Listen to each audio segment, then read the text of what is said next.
عاقبة للمتقين والصلاة والسلام على أشرف الأنبياء والمرسلين أما بعد فأعوذ بالله من الشيطان الرجيم بسم الله الرحمن الرحيم اللهم صل على سيدنا ومولانا محمد النبي الأمي وعلى آله وصحبه وبارك وسلم وصل عليه اللہ رب العالمین سورۃ یونس آیت نمبر 18 کے اندر ارشاد فرما رہا ہے وَيَعْبُدُونَ مِن دُونِ اللَّهِ مَا لَا يَضُرُّهُمْ وَلَا يَنفَعُهُمْ وَيَقُولُونَ هَؤُلَاءِ شُفَعَاؤُنَا عِندَ اللَّهِ قُلْ أَتُنَبِّئُونَ اللَّهَ بِمَا لَا يَعْلَمُ فِي السَّمَاوَاتِ وَلَا فِي الْأَرْضِ سُبْحَانَهُ وَتَعَالَى عَمَّا يُشْرِكُونَ۔ اور یہ مشرک اللہ کے سوا ایسی چیز کی عبادت کرتے ہیں جو نہ انہیں کوئی نقصان دے سکے اور نہ نفع دے سکے، اور یہ کہتے ہیں کہ یہ اللہ کی بارگاہ میں ہماری سفارشی ہیں۔ تم فرماؤ، کیا تم اللہ کو وہ بات بتاتے ہو جو اس کے علم میں نہ آسمانوں میں ہے اور نہ زمین میں؟ وہ ان کے شرک سے پاک اور بلند و بالا ہے۔ وَيَعْبُدُونَ، اور وہ عبادت کرتے ہیں۔ مشرکین بتوں کی عبادت بھی کرتے تھے اور انہیں اللہ کی بارگاہ میں اپنا شفیع یعنی شفاعت کرنے والا بھی مانتے تھے۔ اس آیت میں اللہ تعالیٰ نے پہلے بتوں کی عبادت کرنے کا رد فرمایا کہ یہ مشرکین جن بتوں کی عبادت کرتے ہیں وہ اپنے نافرمان کو نہ تو نقصان پہنچا سکتے ہیں اور نہ ہی اپنے عبادت گزار کو کوئی نفع دے سکتے ہیں، کیونکہ وہ بے جان پتھر ہیں، نفع و نقصان پہنچانے کی قدرت نہیں رکھتے، جبکہ عبادت تعظیم کی سب سے اعلیٰ قسم ہے تو اس کا مستحق وہی ہوگا کہ جو نفع و نقصان پہنچانے، زندگی اور موت دینے پر قدرت رکھتا ہو۔ اس کے بعد بتوں کو اللہ تعالیٰ کی بارگاہ میں اپنا شفیع ماننے کا رد فرمایا۔ بعض مفسرین فرماتے ہیں کہ مشرکین کا عقیدہ یہ تھا کہ صرف اللہ تعالیٰ کی عبادت کرنے کے مقابلے میں اللہ تعالیٰ کی تعظیم اس میں زیادہ ہے کہ بتوں کی عبادت کی جائے، اور یہ کہتے تھے کہ ہم اس قابل نہیں کہ اللہ تعالیٰ کی عبادت کر سکیں، اس لیے ہم ان بتوں کی عبادت میں مشغول ہوتے ہیں کیونکہ یہ اللہ تعالیٰ کی بارگاہ میں ہمارے شفاعت کریں گے۔ وَمَا كَانَ النَّاسُ إِلَّا أُمَّةً وَاحِدَةً فَاخْتَلَفُوا وَلَوْلَا كَلِمَةٌ سَبَقَتْ مِن رَّبِّكَ لَقُضِيَ بَيْنَهُمْ فِيمَا فِيهِ يَخْتَلِفُونَ، اور سب لوگ ایک ہی امت کے تھے پھر مختلف ہو گئے، اور اگر تیرے رب کی طرف سے ایک بات پہلے نہ ہو چکی ہوتی تو ان کے درمیان ان کے باہمی اختلافات کا فیصلہ ہو گیا ہوتا۔ وَمَا كَانَ النَّاسُ إِلَّا أُمَّةً وَاحِدَةً، اور سب لوگ ایک ہی امت ہیں،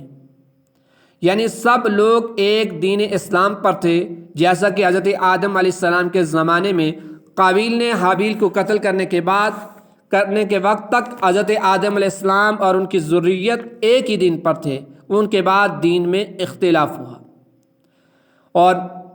بعض مفسرین فرماتے ہیں کہ حضرت نوح علیہ السلام کے زمانہ تک لوگ ایک ہی دین پر رہے، پھر ان میں اختلاف واقع ہوا تو حضرت نوح علیہ السلام ان کی طرف مبعوث فرمائے گئے،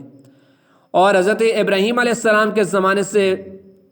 سب لوگ ایک دین پر تھے، بعض مفسرین کا قول ہے، یہاں تک کہ عمر بن لحی نے دین میں تبدیلی کی۔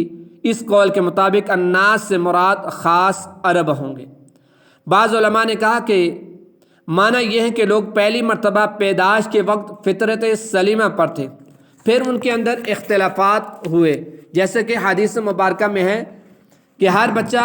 فطرت پر پیدا ہوتا ہے، پھر اس کے ماں باپ اس کو یہودی بنا دیتے ہیں یا نصرانی بنا دیتے ہیں یا مجوسی بنا دیتے ہیں، اور حدیث میں فطرت سے فطرت اسلام مراد ہے۔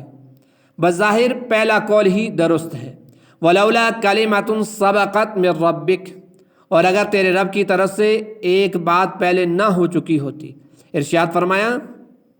کہ اگر تیرے رب کی طرف سے ایک بات پہلے نہ ہو چکی ہوتی کہ کفار کو مہلت دی جائے گی اور ہر امت کے لیے ایک میعاد معین نہ کر دی گئی ہوتی، یا اعمال کی جزا قیامت تک مؤخر نہ فرمائی گئی ہوتی، تو دنیا میں ہی ان کے درمیان ان کے باہمی اختلافات کا نزول عذاب سے فیصلہ ہو گیا ہوتا۔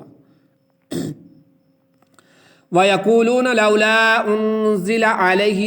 آيَةٌ مِّن رَّبِّهِ فَقُلْ إِنَّمَا الْغَيْبُ لِلَّهِ فَانتَظِرُوا إِنِّي مَعَكُم مِّنَ الْمُنتَظِرِينَ، اور کہتے ہیں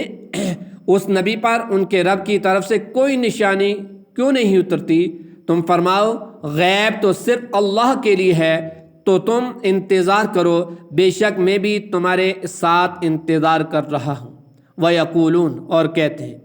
یعنی اہل باطل کا طریقہ ہے کہ جب ان کے خلاف مضبوط دلائل قائم ہوتے ہیں اور وہ جواب دینے سے عاجز ہو جاتے ہیں تو اس دلیل کا ذکر اس طرح چھوڑ دیتے ہیں جیسے کہ وہ پیش ہی نہیں ہوئی، اور یوں کہتے ہیں کہ دلیل لاؤ تاکہ سننے والے اس مغالطہ پر پڑ جائیں کہ ان کے مقابلے میں اب تک کوئی دلیل ہی نہیں قائم کی گئی۔ اس طرح کفار نے اللہ کے نبی صلی اللہ علیہ وسلم کے معجزات اور بالخصوص قرآن کریم جو کہ عظیم معجزہ ہے اس کی طرف سے آنکھیں بند کر کے یہ کہنا شروع کر دیا کہ کوئی نشانی کیوں نہیں اتری، گویا کہ معجزات انہوں نے دیکھے ہی نہیں اور قرآن پاک وہ نشانی شماری نہیں کرتے تھے۔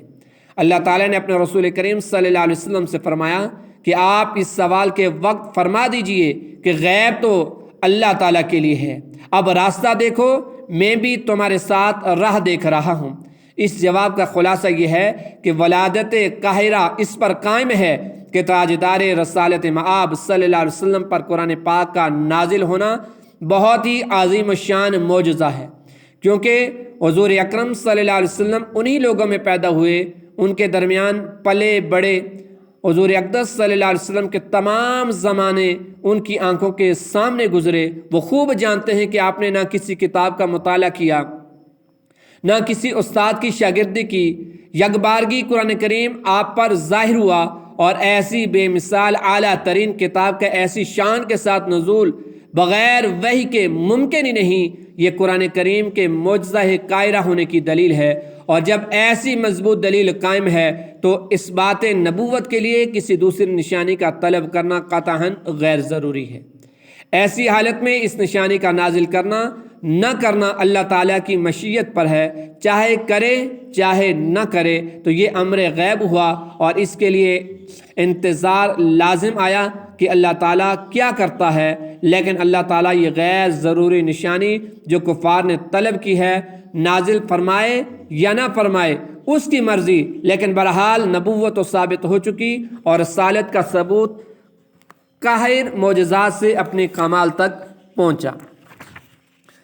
وَإِذَا أَذَقْنَا النَّاسَ رَحْمَةً مِّن بَعْدِ ضَرَّاءَ مَسَّتْهُمْ إِذَا لَهُم مَّكْرٌ فِي آيَاتِنَا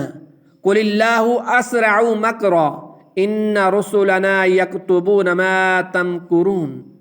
اور جب ہم لوگوں کو انہیں تکلیف پہنچنے کے بعد رحمت کا مزہ دیتے ہیں تو اسی وقت ان کا کام ہماری آیتوں کے بارے میں سازش کرنا ہوتا ہے۔ تم فرماؤ اللہ سب سے جلد خفیہ تدبیر فرمانے والا ہے، بے شک ہمارے فرشتے تمہارے مکر و فریب کو لکھ رہے ہیں۔ وَإِذَا أَذَقْنَا النَّاسَ رَحْمَةً، اور جب ہم کافر لوگوں کو رحمت کا مزہ دیتے ہیں۔ اس آیت میں کفار کی اس قول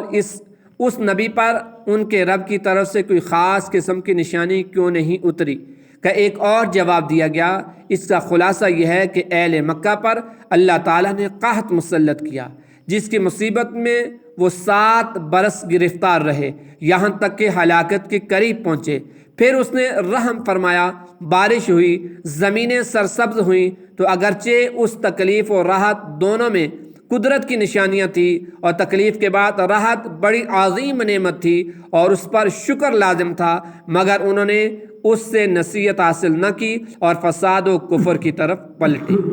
اس آیت سے معلوم ہوا کہ رب العالمین کی بارگاہ کا ادب یہ ہے کہ رحمتوں کو اس کی طرف منسوب کیا جائے اور آفات کو اس کی جانب منسوب نہ کیا جائے، اور یہی اللہ تعالیٰ کے نیک بندوں کا طرز عمل ہے۔ حضرت ابراہیم علیہ السلام نے کافروں سے کلام کے دوران جب اللہ تعالیٰ کی شان بیان فرمائی تو ادب کی وجہ سے بیماری کو اپنی طرف اور شفا کو اللہ تعالیٰ کی طرف منسوب کرتے ہوئے فرمایا وَإِذَا مَرِضْتُ فَهُوَ يَشْفِينِ، اور جب میں بیمار ہوں تو وہی مجھے شفا دیتا ہے۔ قل، تم فرماؤ، یعنی اے حبیب مکرم صلی اللہ علیہ وسلم، آپ ان سے فرما دیں کہ اللہ تعالیٰ انہیں بہت جلد سزا دینے والا ہے اور ان کی سازشوں کی گرفت پر بہت زیادہ قادر ہے، اور اس کا عذاب دیر نہیں کرتا۔ اور ارشاد فرمایا کہ بے شک ہمارے فرشتے تمہارے مکر و فریب کو لکھ رہے ہیں اور تمہاری خفیہ تدبیریں کاتب اعمال فرشتوں پر بھی مخفی نہیں، تو اللہ تعالیٰ علیم اور خبیر سے کیسے چھپ سکتی ہیں؟ اس سے معلوم ہوا کہ کرامن کاتبین اعمال کفار پر بھی مقرر ہیں جو ان کے ہر قول و عمل کو لکھتے ہیں۔ البتہ گناہ لکھنے والا فرشتہ تو لکھتا رہتا ہے اور نیکیاں لکھنے والا فرشتہ اس پر گواہ رہتا ہے، وہ کچھ نہیں لکھتا کیونکہ ان کی نیکی نہیں۔ اللہ رب العالمین ہمیں قرآن کو سمجھنے کی توفیق عطا فرمائے۔ وما علیہ الا البلاغ۔